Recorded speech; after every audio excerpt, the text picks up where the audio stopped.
Welcome back, guys, to the USL show. It feels like it's been forever since I saw you guys last. It's been a while since you guys seen me because last time I didn't have a camera, and now I do. Sorry about it. Um, it's been a wild week. We had a nice Wednesday match that was just, I mean, hey, it happened. There, we had Friday matches that were insane. Saturday was just incredible from League One and then the championship. But let's go ahead hear from the old co-host. Gio will be hopping on shortly, allegedly. He said he was, and so I'll just choose to believe him. But hey, John, how you doing? Yeah, doing well. I just finished rewatching The Incredibles, so I'm riding high right now. Beautiful. Ryan. Incredibles is an excellent film. It's in the top three for Pixar for me, up there with Wall-E and Ratatouille. I mean, I liked Ratatouille, but I wouldn't put it as a top three. This is already a hot take to start off the show. Why is that? I just need to know, why in the world is that a top three for you? I don't know. Ratatouille just seems kind of like a comfort film to watch. There's a certain romance to it. I think they render fake Paris really, really well. Incredibles and Ratatouille, both Brad Bird movies, keep in mind. So sensing the theme here. Brad Bird should direct the next Fantastic Four film. Change my mind. Don't Please. run that director for you. Don't let him. Don't let another failed Fantastic Four movie rope you in. He could do it well. Maybe we'll see. Man, I would like to say that's what it is. Really, all it was this time is that I decided to roll down my window so I wouldn't overheat, which I should have done like 5 minutes ago. But I do everything in the last minute, as you know, John. So it's fine. It's okay.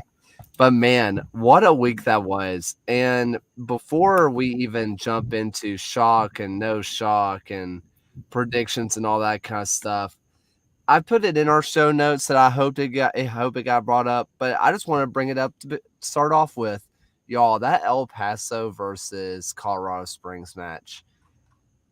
I don't even know where to start with it. Do you talk about the 3-goal swing of blowing a 3-goal lead? Do you talk about the injury? Do you talk about Brendan Burke getting sent off, but then just staying? Do you talk about Yuma being a voice of reason and being the level head of a team? What do you talk about with this match? Ryan, where did your head go first with this one? El Paso just loves a chaotic fixture to something that's high scoring. I mean, we saw from the Las Vegas game earlier in the season. And yeah, after conceding those just opening 3 goals, to come back and take a lead, but have to settle for splitting the points in the end is tough after just battling back there. But it's El Paso team that just loves a chaotic match. John, okay.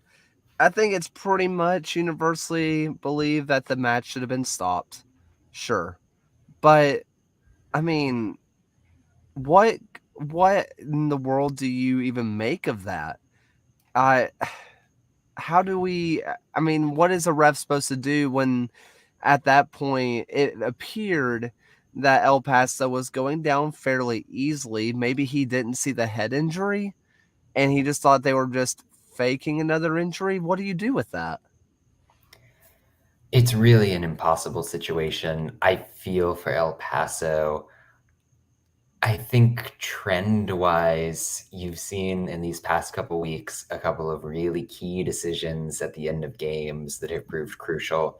The first thing that pops to mind is a result, I believe it was Colorado Springs against Orange County a couple weeks ago, with a really tough handball at the last minute that ended up getting the switchbacks a late result there.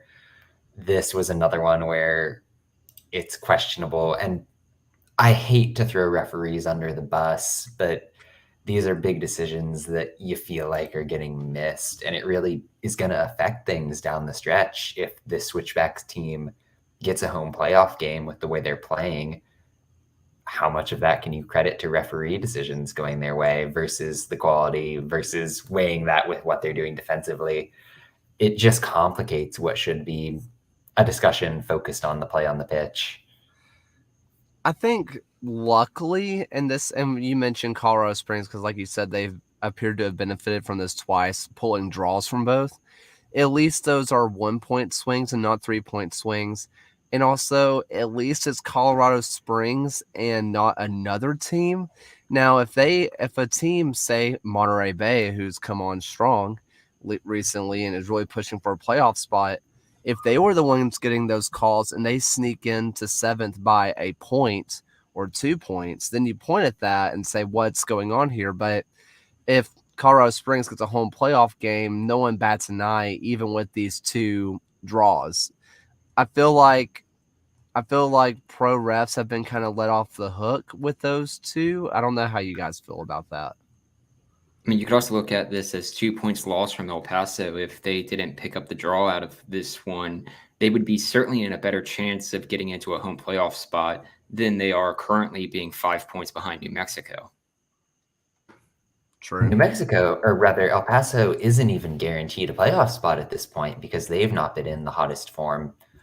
I did want to give a shout out to what they were doing tactically over the course of this game. The clear issue in that 10-minute stretch where they went down 3-0 was the fact that they had Liam Rose alone as the holding midfielder, getting completely overwhelmed by the fact that Colorado Springs presses with 4 attackers, essentially. And so they decided we're going to plant Eric Calvillo next to him in a pivot, which is very unlike what El Paso has done under Lowry and under John Hutchinson. And that commitment to extra solidity deeper down the pitch transformed the game. Halftime, they bring on Richie Ryan and Dylan Mayers, upgrade the talent level with that improved tactical strategy. And it really allowed them to get that 4-3 advantage. And at the end of the day, they should have got the 3 points in my estimation. So I think they deserve a lot of credit. And it's just unfortunate that no matter what El Paso does at this point, they can never get over the hurdle, put in that full 90 minutes, or receive the lucky breaks to really solidify themselves here. And this was a match that both teams desperately needed a win out of. I mean, you're looking at 2 of the 3 teams in the Western Conference right now who haven't won a game in their last 5 games. And you just can't help but think that for a Colorado Springs point of view, they've lost the race out of the top 2. San Antonio and San Diego are going to kind of pull away from here. And El Paso is just giving a huge risk to their playoff chances, especially when you have teams like Los Dos, Oakland, Phoenix, and Monterey Bay all very close by on the outside looking in. So this is a stat, maybe this is a really specific one, Ryan, that I don't know if you can just pull up out of nowhere. But when's the last time we've seen a sub get a brace without needing extra time? I feel like you never see the fact that whenever a sub comes on and scores, it always feels like it's a big deal. We always praise the manager, like, wow, they knew who to put on. But when a sub gets a brace, I mean, yes, praise the manager for putting them on, but also does that not make you think that maybe that's a lot of quality to be leaving on the bench? Yeah, I'd have to go back through and check for individual games, but that is something always worthy of a discussion on just being able to have that option off the bench. You could also speak to it as just being a very good team who has just a lot of depth in their options. True. It's another issue where Colorado Springs ends up playing this weird Monday, Friday slate more often than any team I can ever remember. And so if you're El Paso, who suddenly has to throw off your schedule, play this earlier game, yeah, you're only going to be able to play Dylan Mayers 45 minutes if you want to get the best out of him, which it still is completely bizarre that that's the situation and he's coming on and getting a brace and looking completely dominant. But it's unfortunate that we're in that scenario. There's so much about this game that's just bizarre and reflective of kind of the weird, bad side of USL at points. No doubt. But let's go ahead and move on from this, and let's go ahead and go to shock and some I told you so's. I want to go ahead and start off with Ryan. Well, it wasn't a good week of picking games, really, so I'm not sure if I can take an "I told you so" on it. But I would say just a really a really good shock was Memphis going into Pittsburgh and picking up a 2-0 victory off of just 5 shots compared to Pittsburgh's 15, almost out Lily ball. And Memphis, with the result given with Louisville's game, is back in the top 2 of the Eastern Conference. Yeah, this is one that with Memphis, this really felt like the win that solidified them as title contenders to me, because Memphis, they went through a really, frankly, easy stretch. And I'm trying to take bias out of it, but they went through a pretty easy stretch. Even when they beat Tampa Bay, that was when Tampa Bay was reeling and they had no idea which way was up.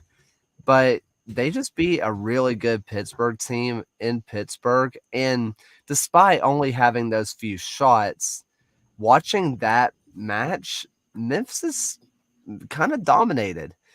It felt like they went in there and did their game plan.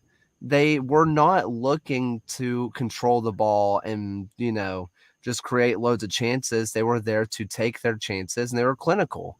Maybe we're having a different conversation if all those miss the net or don't even or are all easy saves, but they weren't. And we're walking out of it, and I'm walking out of it saying that Memphis had a brilliant game. If you're Pittsburgh, what do you do after that? There were some warning signs in this game for Pittsburgh. I wrote a bit about it this week, where I've struggled to kind of enumerate what the issue is, why the Riverhounds can never take that step up and turn one of the best, most talented rosters in the league into a team that week in, week out looks like a title contender. Can I take a And I gander? think, yeah, Start Dane Kelly, the all-time USL goal scorer. That dude knows how to score. Just start him. well, the thing of it is, he's got as many goals in Albert Dikwa and as many minutes. They don't know how to get those two the ball on a consistent basis, building through the middle, which, when you think about that midfield could be Robbie Mertz, Canardo, Forbes, is absurd. I think Bob Lilly is shooting himself in the foot, focusing too hard on putting 3 forwards in the press constantly and neglecting the fact that this team needs to have somebody in the middle linking play. Forbes is the all-time leader in assists, and he's basically playing as sort of this weird combo winger type of position. You're overthinking it at a certain point. And I love the tinkering, but when you're facing a team like Memphis, who knows exactly what they're doing, they play high tempo, they're unselfish, don't mess around with the variation. Put out your best lineup, put the players in their best positions and ride that out and get what you get. What's interesting with Pittsburgh, if you're scrolling back through their schedule, you have to go all the way back to May 7th when they beat Birmingham 1-0 to find the last time they beat a team that's above them currently in the table. What they have going for them is their next 4 games are against the Baby Bulls, Atlanta United, to Charleston and Loudoun, which is prime position that they need to come out of with 12 points from before they have to travel to Louisville and before they host Louisville and travel to Birmingham again. See, the thing with Lily Ball, Bob Lilly, what we've seen out of him this year is something that I've been critical of Legion in the past. That Legion are doing really well this year, I need to give them credit for now, is that they signed all these great players and they're forcing them into a system that doesn't necessarily work. Bob Lilly has his system, Bob Lilly has his style, and he's trying to force these, round pegs into a square hole or whatever, and it's just not working. For some reason, sometimes managers, not just Bob Lilly or my critiques of Tommy Stone in the past, managers everywhere, they say, this is the way I want to see, footy be played. And then they just shove their best players into that system when that system doesn't work for those players. I don't know how I'm acting like Dane Kelly's having a bad year or Forbes is having a bad year. They're not. But for their standards and for what they can be, they could be going gangbusters, and we could be sitting in a world that they are sitting at the top of the Eastern Conference table if they utilize all their strengths and properly fit their strengths into a system that fit their strengths from the very beginning. It was when I again wrote about the title contenders in the USL based on 538's odds. Pittsburgh landed 5th in that. And I was doing some research into how have these Lily teams performed in the playoffs. He's not advanced past the quarterfinals in, I think, 8 years. It's that tendency to just overthink it week in and week out that is going to end up punishing this team in the end, and you hate to see it. I mean, you're currently a team that's 5th if they match up against Birmingham in the first round, and even if they get by Legion, you then run into Louisville in the next round, which is certainly not an easy task to do. Yeah, I mean, I'm not going to get a much easier segue than that. I know we're already just going to skip past a little bit of, we'll get back to Told You So shockers, but listen, Louisville City just looked incredible.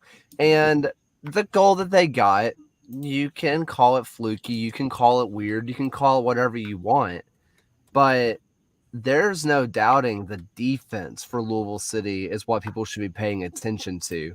People want to talk about the offensive threat, how well they press, how fluid they are on the attack.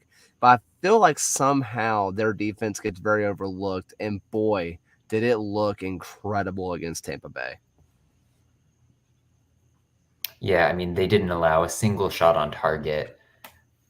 The way that they vary within that 4-1-4-1 system, tailor it to whoever they're facing while still keeping a very distinct identity is just unbelievably great. And to contrast it back to what Pittsburgh does, where Lily has an idea of what he's trying to do and he's fitting those square pegs into round holes. When Louisville acquires a player, they're very particular about getting someone who can operate in the spot as Danny Cruz imagines it.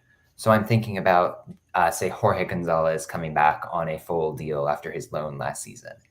He's capable of bursting out to the wing, doing the interchange that Cruz requires of his attacking-minded central midfielder.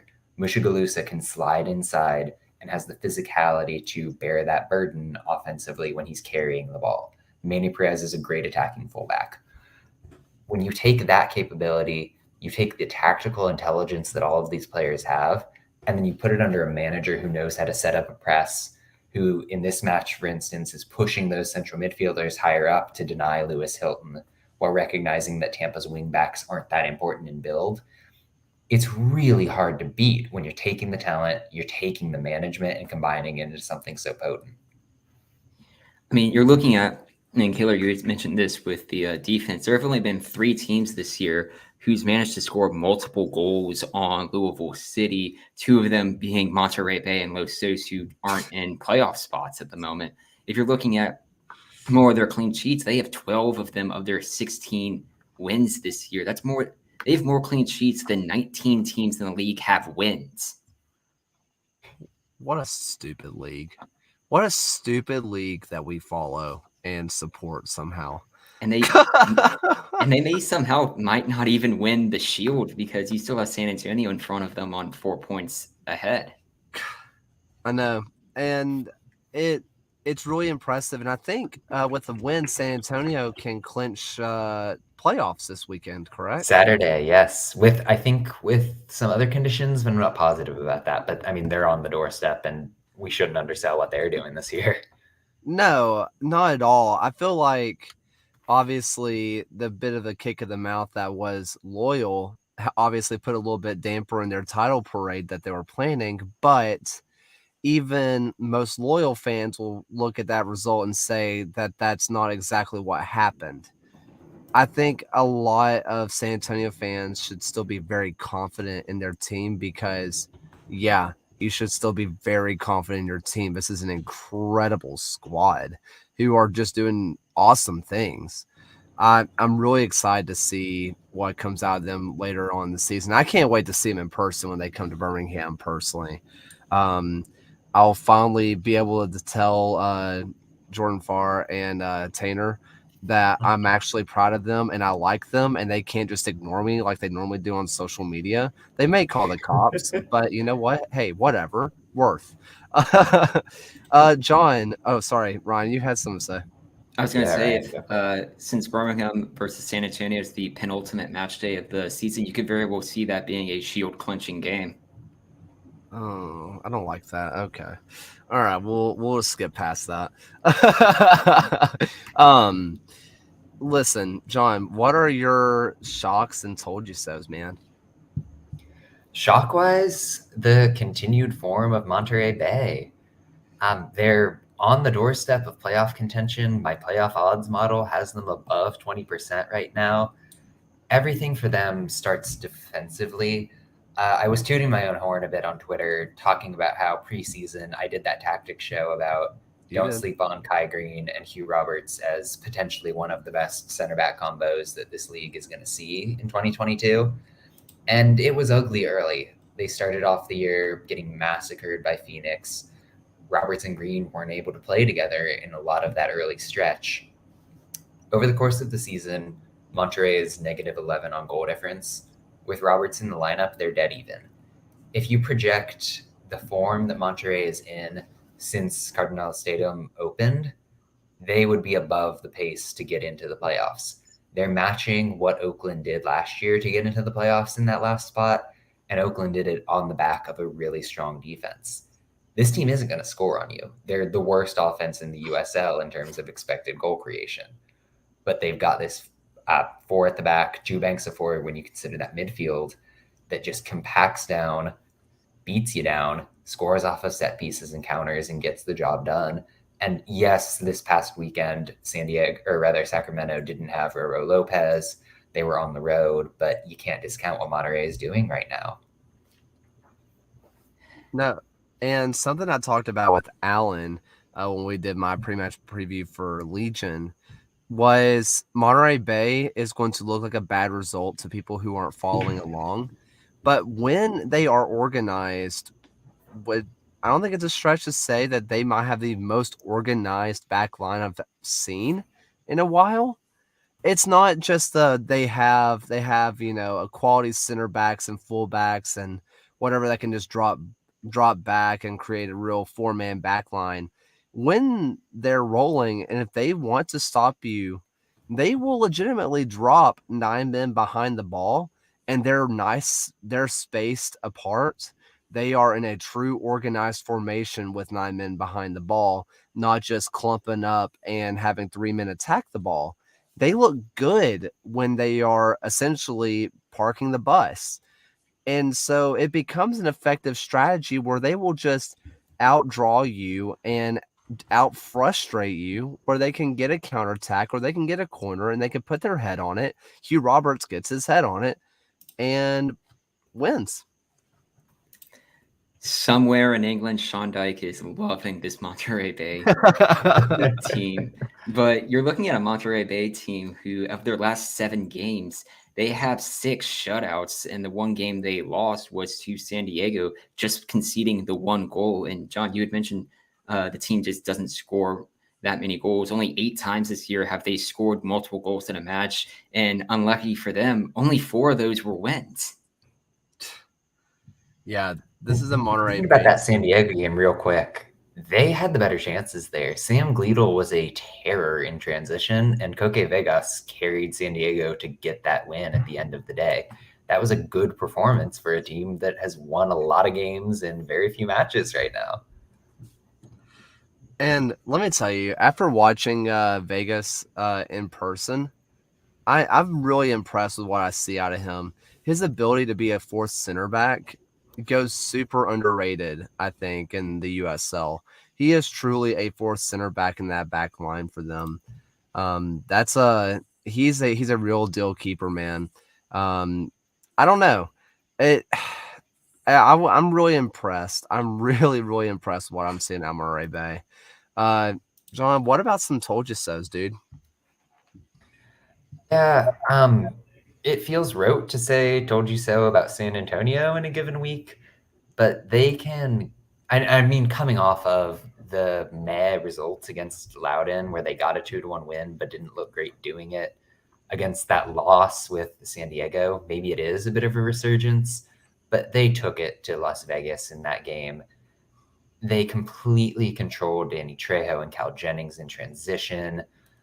Their rotations in attack, what they did in transition was completely textbook. They, even with Mitchell Tainer out on that yellow card suspension, they were just completely wonderful. And I do want to pitch, if you've not seen that Nicky Hernandez goal, go watch it, because the angle at which he shoots, the power behind the shot, the run and build up behind it, everything about it is fantastic. And that should be the goal of the week. But they are just completely awesome right now. No kidding. They're impressive. And I know I said it earlier, sometimes I think as quote unquote pundits of the sport, sometimes it's hard to talk about good teams being good because it's just obvious. That's just not a conversation you want to have. You want to talk about the up and coming dark horse. You want to talk about the team that's struggling and all that kind of stuff, because that's a more fun storyline. In the way, to people who are covering the league, San Antonio's become boring. And I'm not telling San Antonio fans to become bored of their team. No, love every freaking minute of it. I know I would never shut up if this was Legion. But, I feel like we don't give enough credit to San Antonio despite singing their praises constantly, because they are so good right now that they just don't even get talked about. Yeah, I mean, it's like trying to do punditry on Manchester City right now. It's like, what else are you going to say? They're good. They're just getting the job done. Yeah. Meanwhile, for my Shockers told you so, I feel like I need to skip. Yeah. I do want to say my told you so first with Tulsa. Told you so on that. I can't believe in Miami until they just do it. The Miami until they do it for multiple games in a row. Going into Tulsa, a Tulsa team who is a lot better than their record shows. This is a team who really is starting to look a lot better and a lot more competitive as the year has gone on. The Miami goes over there and they just don't look good at all. And I kind of saw that one coming. Tulsa's a good team, and the Miami FC is just a team who just cannot put it together week after week. They always show glimpses, and they've done this since year one of being in the USL. They'll show glimpses. They'll remind everybody, we have the richest owner in the USL, and then they just screw off for a week and don't do it again. It's just what they do. I don't know. They're one of the most frustrating teams because I want to like them because they have so many likable players and such a likable looking roster, but yet they continue just to go out and lay eggs. And so I took Tulsa, and I told you so on that one.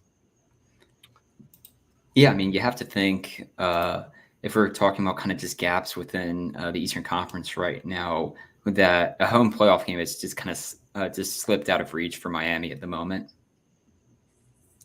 Absolutely. And you can't say that it's not deserved for them to be where they are in the table right now, because they just consistently underperform. And I think the shame in it is that every single match, they have these moments where you see the potential.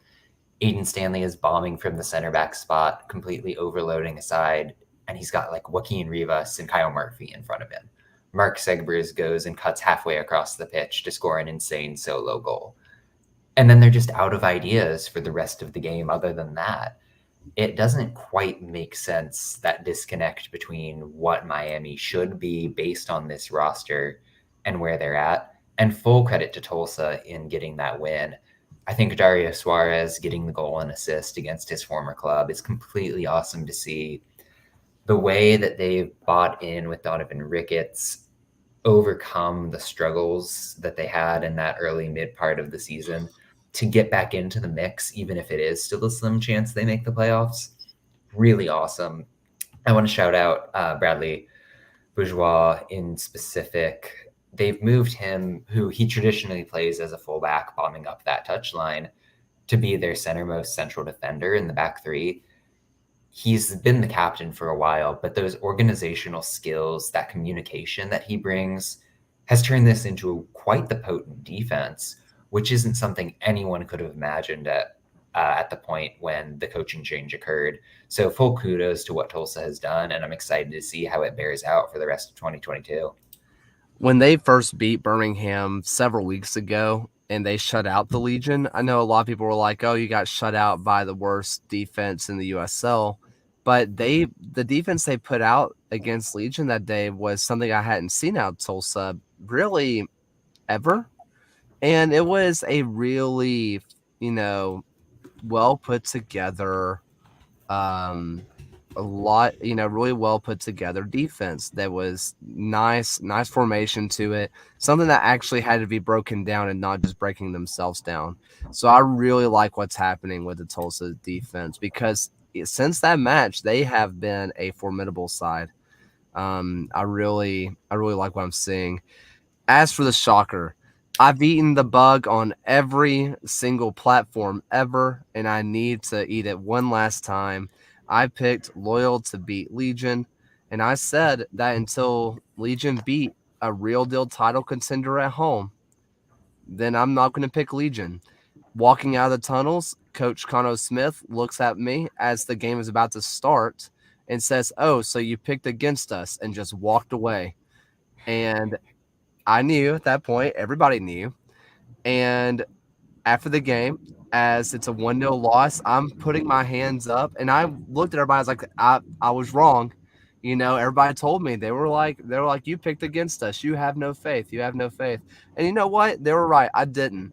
And now I do. I'm a firm believer in the Legion until they do something to make me not believe. But yeah, Legion went out with a 1-0 win.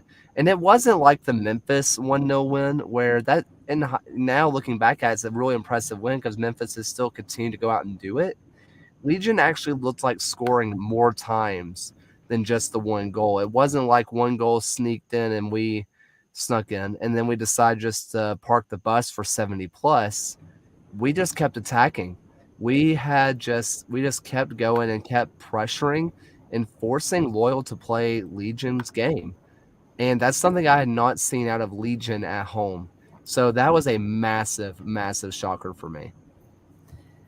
Yeah, and you mentioned just at home as Birmingham climbs into the top 4 of the Eastern Conference right now, which could be huge considering the results of Pittsburgh dropping and Miami and Detroit just not being able to catch up. But just like looking at some more of the trends right now, you'll appreciate this, Kaylor, for the week ahead. In their last 4 games, Birmingham had a 6-goal victory over Loudoun, a 1-goal victory over Hartford, 6 goals against Atlanta United 2, and a 1-goal victory over San Diego, as you mentioned, which would then line up for 6 goals potentially against their midweek opponent, which I'm sure would go down well on Twitter. Obviously, Detroit's a better defense than the likes of Atlanta and Loudoun. Yeah, but boy, I've kind of started to have a good relationship with the Detroit people, but goodness gracious, I would be incredibly unbearable in Detroit Twitter if we were to win with a 6-goal thrashing. Oh man, that would just be completely unbearable. And then I would be shut up very quickly before the Memphis match because I have zero confidence at all playing in Memphis. Couple things on that Legion San Diego game. For one, we haven't delved quite into the specifics yet, but what a game from the center backs for Birmingham there. Crognale and Kavita were just immense. Kyle Vassell is a wrecking ball of a striker. He's transformed how San Diego attacks. And those defenders had him in their back pocket for the entire 90 minutes. I mean, I think Alex you go ahead and touch on that. Yeah. Alex got Kyle to take his shirt off in the middle of the game. So, I mean, if we wanted to call soccer crushes out here, I mean, even I was during the game, I messaged them. I was like, turn the game on right now, 55th minute, go check it out. I mean, look, Fanuel Kavita and Alex Crognale really put him under a lot of pressure. They shut him down and said, they pretty much said, we'll let anybody else try to stop us. And it just didn't happen. Fanuel Kavita is underratedly strong. And I think I said this before, and I said this to Allen, and I said to you, and I said to John, I've said to Ryan before too, is that Fanwell doesn't show up well on stats because he doesn't play the ball. He is a human first defender. And you could tell that a guy like Kyle Vassell had not dealt with that. Maybe, or at least not in a while since coming over to the US. No, that's absolutely the case. I mean, you lack for players who are that physically capable at the USL level, or really at the level of like human beings in general. But Kavita can kind of boss it with anybody. But just the way that it fit into the broader tactical system that Birmingham was running with, where they were so effective denying balls into the middle. They were really great at showing Alejandro Guido onto his weaker left foot whenever he got into attacking positions. Every aspect of their game was so well plotted and so well executed. I bumped them up to the title contender status in my power rankings this week. This team is like really legit at the moment. And that's not to take anything away from San Diego, who is fresh off of that dominating win against San Antonio. This is a really good team that came up against another really good team in a tough away match. They showed that they have some things that they need to work on, and that's natural when you are a contender because there's always room to improve. But for me, the takeaway has to be that this is a statement for Birmingham, and I would be a little bit afraid if I'm Detroit coming off of a kind of meh performance against Oakland. Yeah, I do want to talk about that a little bit about that Detroit-Oakland match because, you say that, but also they were able to get a goal late. Unless I'm completely misremembering this, but it was like 88th minute, yeah. Yeah, and they were able to get a goal late, and this has been a Detroit City team that has been just longing for goals. They've been dying for goals, and I get that they've been drawing with the best of them, only giving up one goal or no goals and just getting 1-1 draws, no draws, or 1-0 losses. But getting a late goal, who knows what that does for the confidence? Maybe they feel good going into Birmingham. I don't know. To be fair to Detroit, that they've only scored multiple goals in a match 6 times this year, and the only time that came against a current playoff team was New Mexico, which was a draw. They've Which also won. should have been a win. They've won one game since, I believe, late May. Like, they're not in good form right now. Their goal scoring has gone down the drain to a certain extent. I love the heart in getting that late result. It's another instance of Trevor James making the right change by bringing on Atwahene to get yourself a real pacey central striker into the game. But this team has lost the magic that had made them so effective to start the year. And again, that's not to demonize what they're doing, because I still believe in this team in terms of their system, but they're just lacking a little bit of the fire and the energy, and they don't have the depth to do it over the course of a really grueling USL season. And the concern with Detroit over their next 6 games, they have to do Birmingham and Louisville back-to-back this week, and then when you enter in September, you have to do Colorado Springs and Tampa Bay back-to-back as well. Not to mention Louisville was still on the schedule again. Yeah. Preseason, this was the stretch that I said for Detroit City was going to make or break their season. And by make or break, I mean playoffs or not. And this is the stretch of not only is this the hardest part of the schedule of teams and, the level of player, but there's a lot of players on this Detroit City team who have never played a season longer than 12 matches. There's a lot of people there who just don't have that. I mean, you look at a guy like Steinwasser, who I've said for a long time, league MVP. Unless something's changed, this is a guy who's still working a full-time accounting job. It's great during the summer when it's a 12-game season, maybe gets a little bit of money from Detroit, and then that can offset some of the losing whatever. But this is a full 8-month season, maybe less than that or so. That's something that none of these players, unless they were in the USL prior, are used to. And I think some of the fans were not ready for that either. because while the Northern Guard and all the other supporters around Detroit City are still loud and proud because they love their club, and as they should, you can definitely tell that even the grind is starting to get to Detroit City fans like it does for the rest of the USL.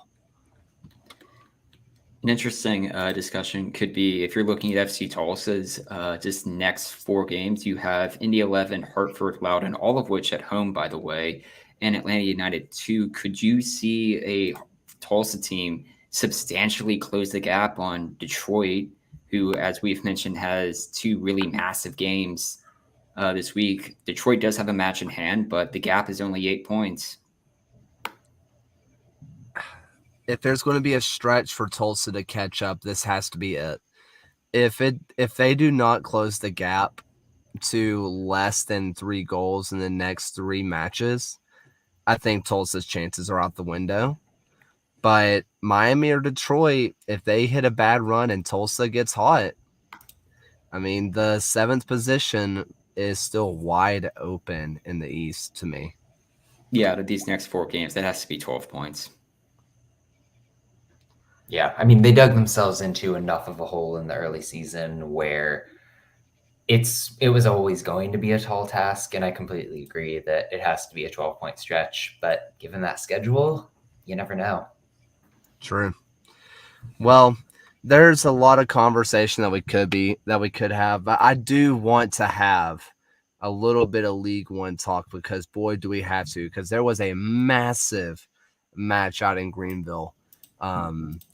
Y'all, I don't know, did you guys get a chance to watch this one? Because I was lucky enough to catch the very end of it, and then I watched the rest, and I rewatched it later. Man, Caught the highlights of it, yeah. Everything that you want out of a 1 versus 2 possible title match. God, this was so good. It's such a cagey affair. And it was never a bad 1-0 win for Greenville.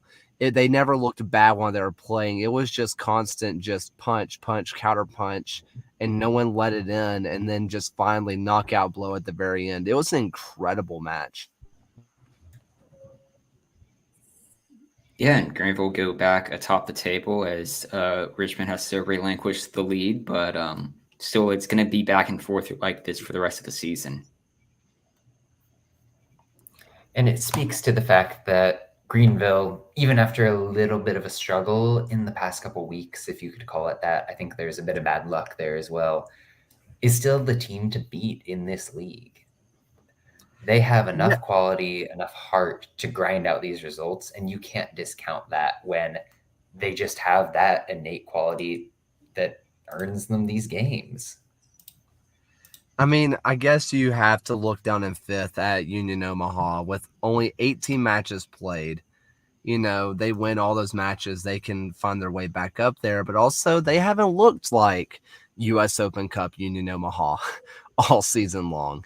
This is a team that they still confuse me.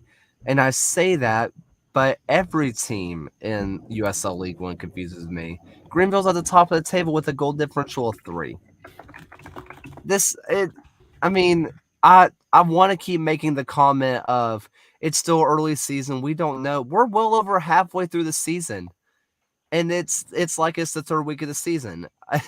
When can we start making true predictions and true analysis of these games? Because it's so ridiculous. I still feel like we can't. I think it's very unlikely Tucson is going to finish first. That's a brave one. Hey, you know what? They've only played 17 matches. That's how many is that? Is that 4 games in hand? If they decide to get all 12 points, they could find themselves maybe in the thick of it. That puts them on 25 and still outside of playoffs. Never mind. Never. Just ignore me. I mean, what you should be circling is if you enjoyed the game this week, you have Richmond, Greenville on the final day of the season up at City Stadium. Like, imagine if there was no playoffs, that could very well be a number 1 spot decider. That's juicy. That is so juicy. Oh man, I would love what I would give to be there for that, because you know the Richmond fans are loyal, and you know the Greenville fans will travel. That's going to be an incredible matchup. I know we're already looking so far ahead, but it is getting to that part of the season where we can do that. We can start looking forward to the end of the season and figuring out who's going to be what, when are these final matchups happening. I don't know. I mean, Greenville has shown that they are, still the cream of the crop. And we're going to see maybe what Union Omaha has because I'm still confused by them. Charlotte has looked good recently. Um, I mean, granted, I guess everybody beats Tormenta at home. I don't know. I guess it's what they do. But a 3-0 win against Tormenta is one that is not a thing that I thought Charlotte was going to have. This is still a wide open USL League One just table that we all know what happens in the playoffs. Anything can happen in the playoffs, but when anything can happen in the regular season, go ahead, buckle up, folks, because this playoffs are going to be insane. If you want a really good storyline to follow, 1 week in September on the 14th, Omaha hosts Richmond, and then on the 17th, the Saturday, they host Greenville. Jeez. Yikes. Oh, man. But let's go ahead and... what was that? Oh, poor Omaha. Oh, yeah. No kidding. Let's go ahead and move down to predictions. And we've already kind of teased one of these up. But we have, first up, Legion versus Detroit City. Let's go ahead and start with John. Yeah, I mean, for the reasons I was explaining earlier, I went with Birmingham here. You kind of just saw them shut down a team that builds through a 3 at the back with a kind of double pivot, high wing backs. And Detroit is a worse version of that offensively. So I have a tough time seeing them get a result. Birmingham win. Yep, straightforward enough. I think Birmingham get a result here as their eyes certainly focus more on the weekend. This is honestly the one that I have really circled as a big test for the Three Sparks because defensively they are very sound.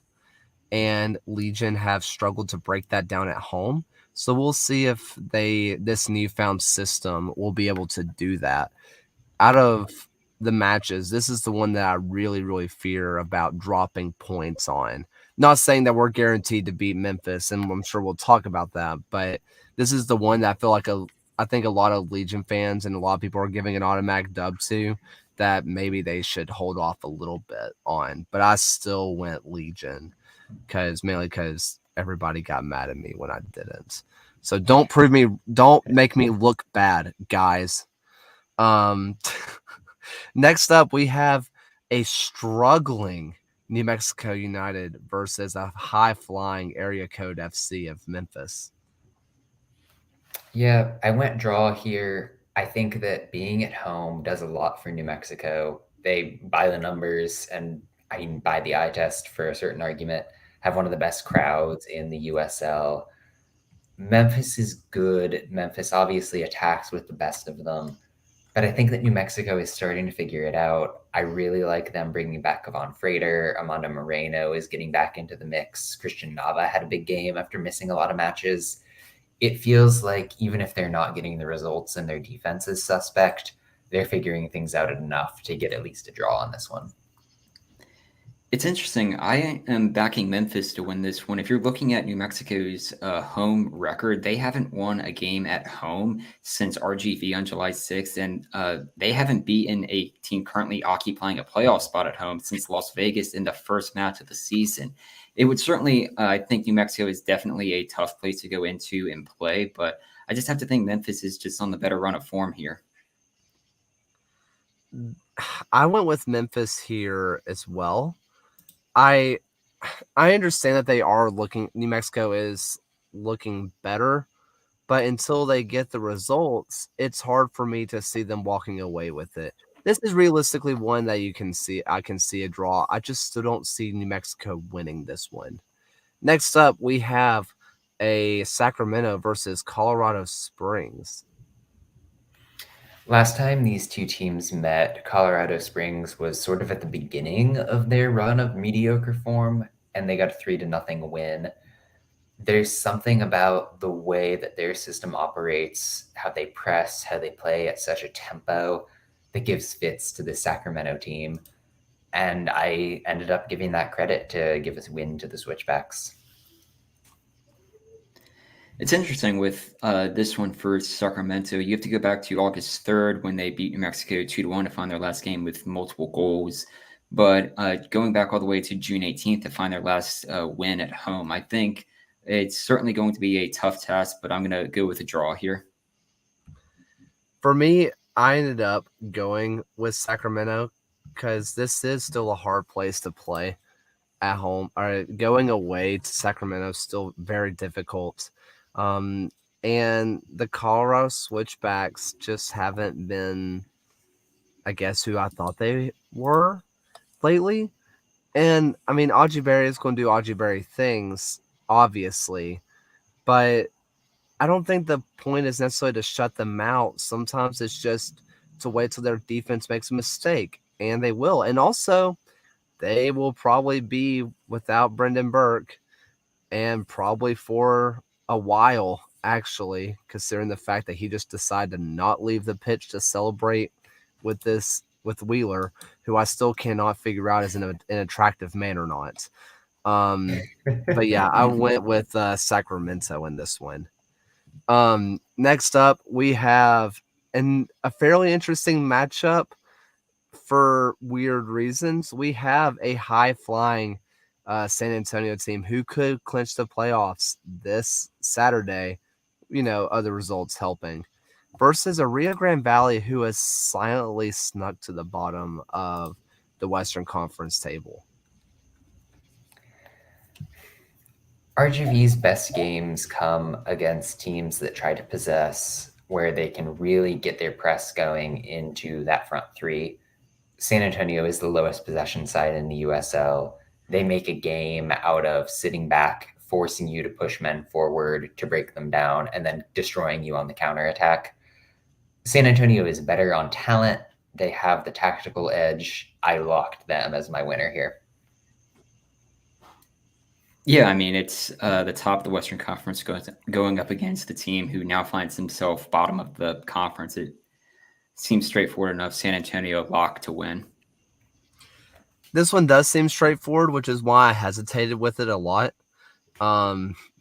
It just feels like a weird trap game, but also since there's a chance for San Antonio to clinch it, this feels like a game that San Antonio is going to be up for, especially with it being a rivalry between these two teams. I went with San Antonio, but I don't know. I don't think this is going to be the drubbing that a lot of fans think it's going to be. I think it's going to be a little bit closer than a lot of fans are expecting. I mean, was the last time these guys played, I put the under over on cards at 11.5. I'm going to go 9.5. Are we going over under? Under, but it feels like if any game goes over, it'll be this one. I'll take the over then on that one. I feel like I almost put it higher than that, but I feel like it was going to be easier to say under. I think this is going to end up at 10 cards, to be honest. But yeah. PC double yellow. I would bet on a PC double yellow. Oh. I don't know when DraftKings or whoever wants to come in on the USL show and start betting the USL, but listen, we have all the best prop bets for the USL. PC double yellow, that one's I would have put lots of money on that one. Next up, we do have, once again, Detroit City going against Louisville City. Yeah, these teams last met, to my memory, in the Open Cup, where Louisville got a tight win. Obviously, that was a charged atmosphere for Detroit to have advanced to that stage in the Open in their first year in the USL Championship.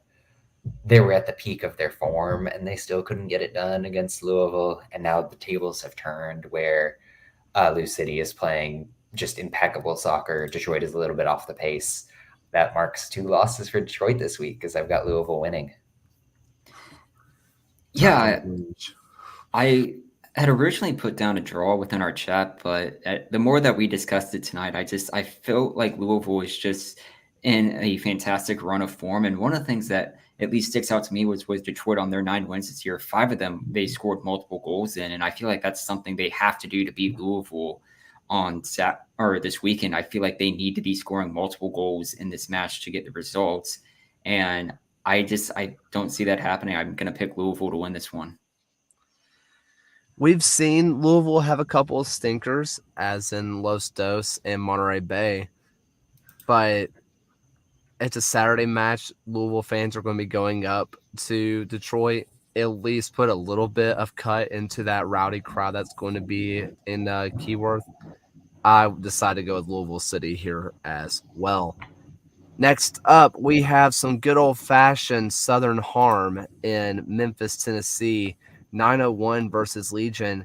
By the way, this is going to be a USL away days, so get ready for a video coming out next week. But yes, this we have a Southern Harm 901 versus Legion.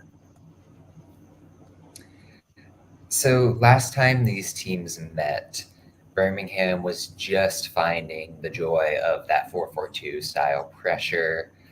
They did a really good job of closing down on Memphis's most effective passing patterns, which tend to work through the fullbacks, find Aaron and Malloy in the middle, and then launch from there.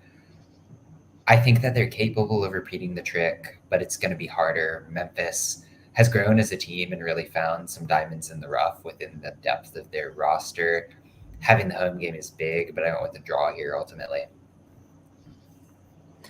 You have to go all the way back to Pittsburgh at the start of the season to find the last time Memphis were shut out in a match at home, which is, we've seen, it's a really tough place to go into and play. I'm going to back Memphis to win this one, and I think it kickstart a really nice run of form with them as they have Loudoun, Orange County, Atlanta United 2, and Charleston as their next games after this Birmingham match. Golly, I didn't realize that was there after this. You could not dream of a better schedule. I'm sorry, Andy. You could not dream of a better schedule coming up after that. This is a tough one. I am obviously biased. I understand this. Legion are a team that are in the best form I've ever seen them, ever. They've won more games in a row. They've had longer shutout streaks, but they've never done it like this. They've never dominated another team like they did against Loyal and really every other team that they rolled across. Obviously not that Tulsa match. But this is also Memphis that Legion have never gotten a win in AutoZone Park. And even going back to the Hammers days of NPSL, PDL, Legion have never won in Memphis. Birmingham hasn't anyway.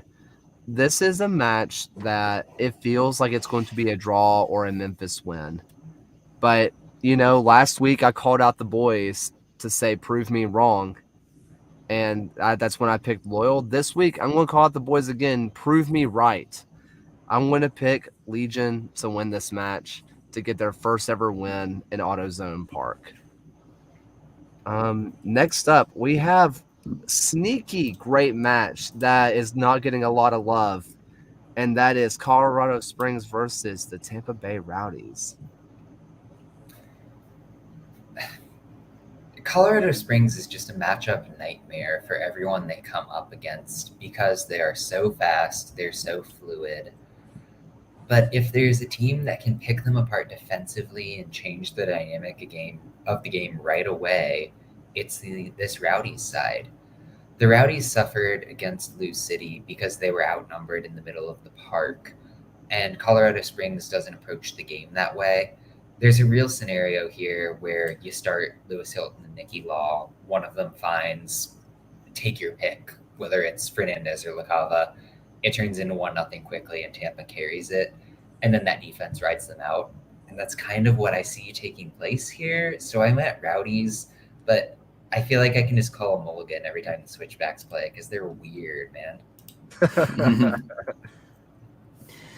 Yeah, this is a really interesting beginning to a stretch of form where the Switchbacks have 4 consecutive home games in Colorado Springs that they have New Mexico, Phoenix, and Detroit in a row after this Tampa Bay result. So it could really just kind of set the tone for how they want to kind of just finish off the season here. I think both these teams will be certain playoff teams, but both sides are currently third and trying to get back into that kind of top two race. I feel better about the Rowdies finishing top two than Colorado Springs, so I'm going with Tampa Bay.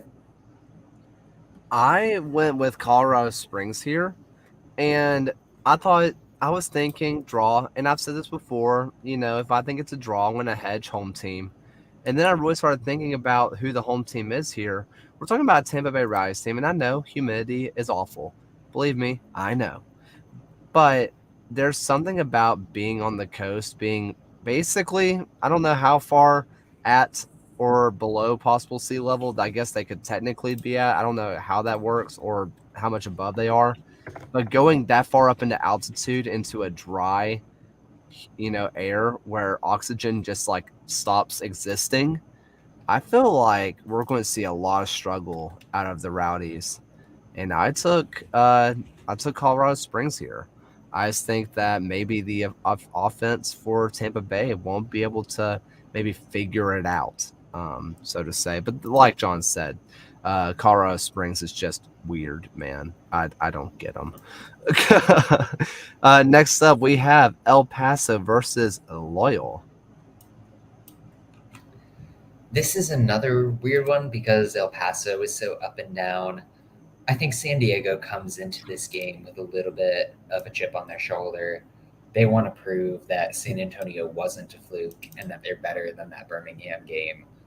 And frankly, the Locomotive don't have the defensive chops on a consistent basis to control what San Diego does in the middle of the park.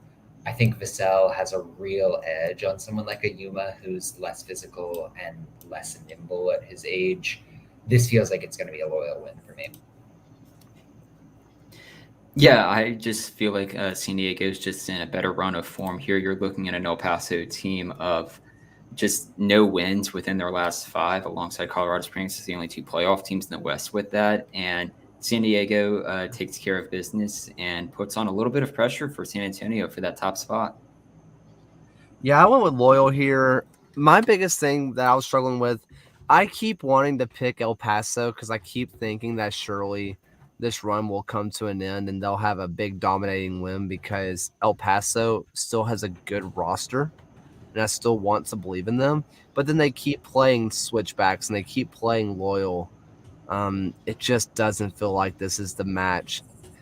Even though I do think El Paso is going to bag their goals because Loyal's defense can be very shaky, very, very shaky.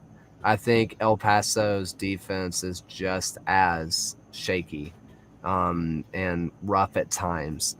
That we may see another fireworks show. We may see another massive, goal-scoring onslaught coming from this match.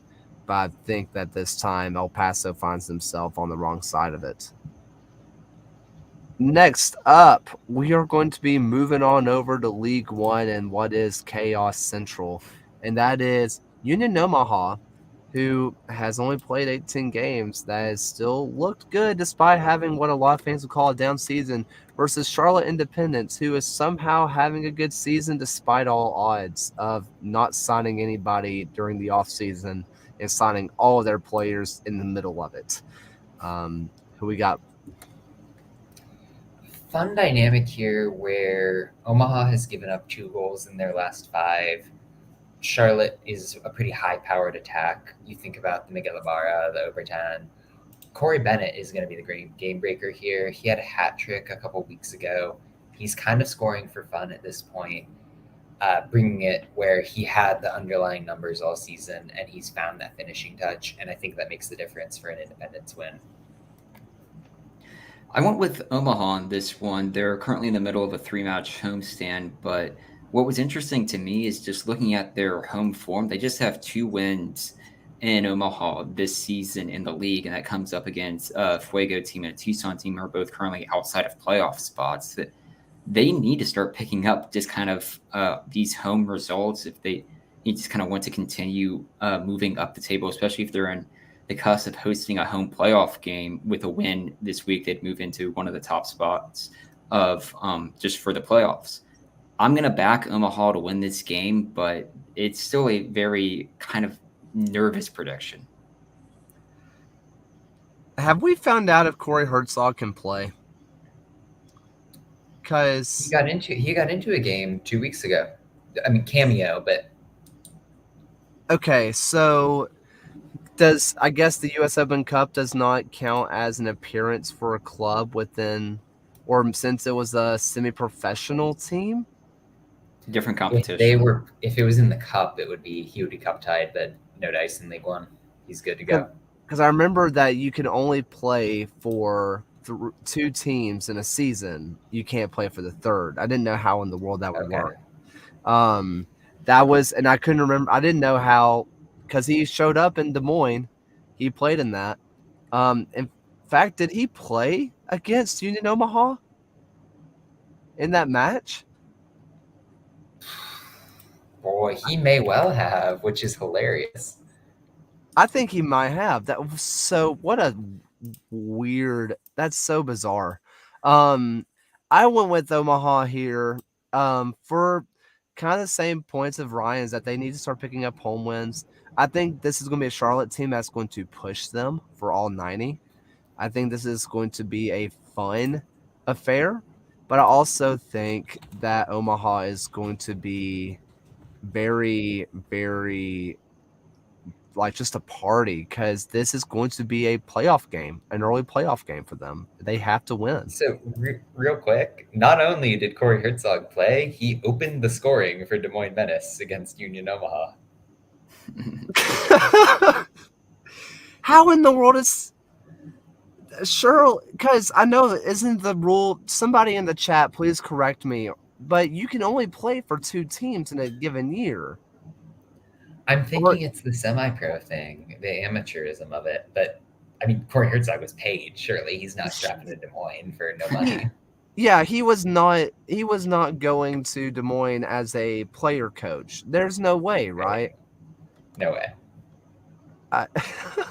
Wild. American soccer, y'all. Incredible. And last up for the predictions, we have Northern Colorado going against still a sneaky good Ford Madison team. You just feel like Madison's going to get it together at some point, right? I mean, they're outside of the playoffs as it stands, I think, but they feel like they should be better than that. Northern Colorado just doesn't quite do it for me. I think Irvin Parra's got the scoring touch. I really like what they've got with Jurriel Dunas on the attacking midfield kind of slot.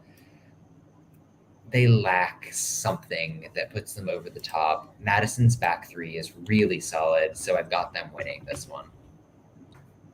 Today, the 16th of August, actually marks the 1-month anniversary since Ford Madison last won a game. You have to go all the way back to July 16th to find a 2-0 victory against Tormentas the last time they won. I'm going to back Ford Madison to win this one at Northern Colorado. The last time they made a trip to Northern Colorado was a victory for Ford Madison right before that July 16th victory. So I think Ford Madison can get themselves back on the winning side here and hopefully find themselves back up into a playoff spot.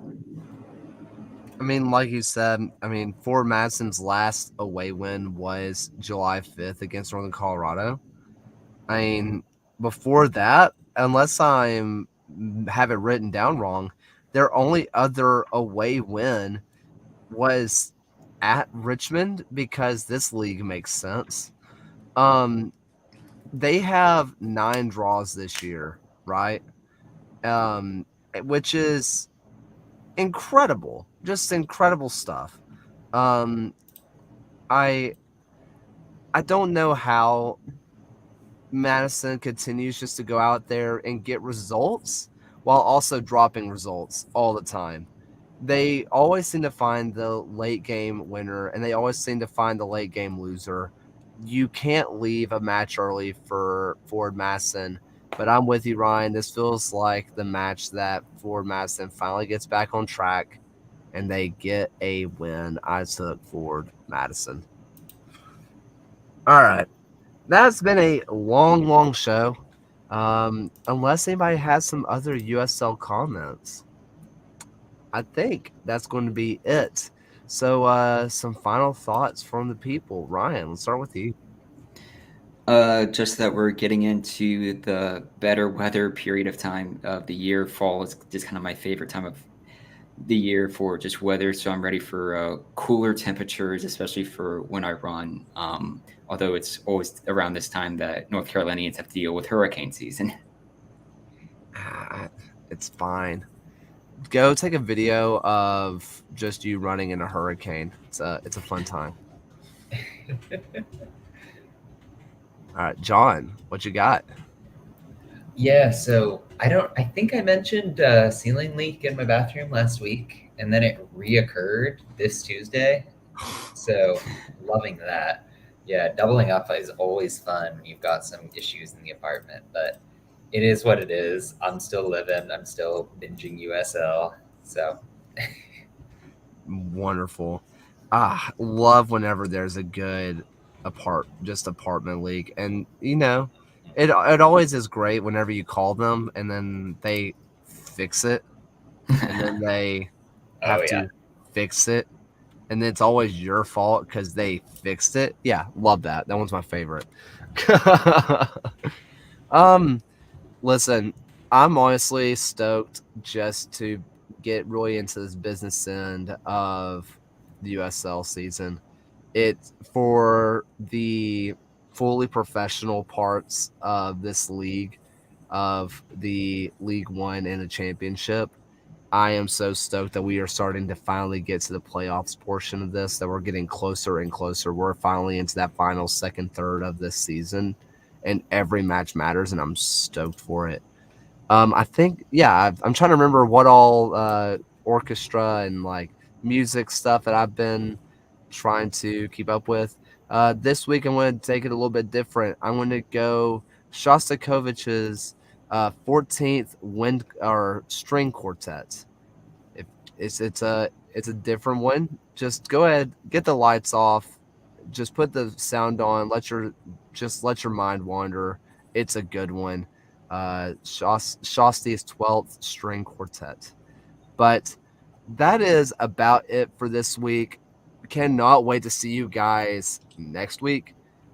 Super pumped. Cannot wait to have away days out for you guys yet again. And as always, if we want to hear your thoughts, add us on Twitter. Follow everybody on the show on Twitter. Eventually, we'll be full strength again. But, thank you, everybody, for the support. And even though he wasn't with us tonight, let's go ahead and listen to Alan's voice. Thank you for watching another episode of the USL Show. This and every episode is brought to you by the Beautiful Game Network. Find podcasts and other written work at bgn.fm. Once again, thanks for stopping by, and we'll see you guys again next week.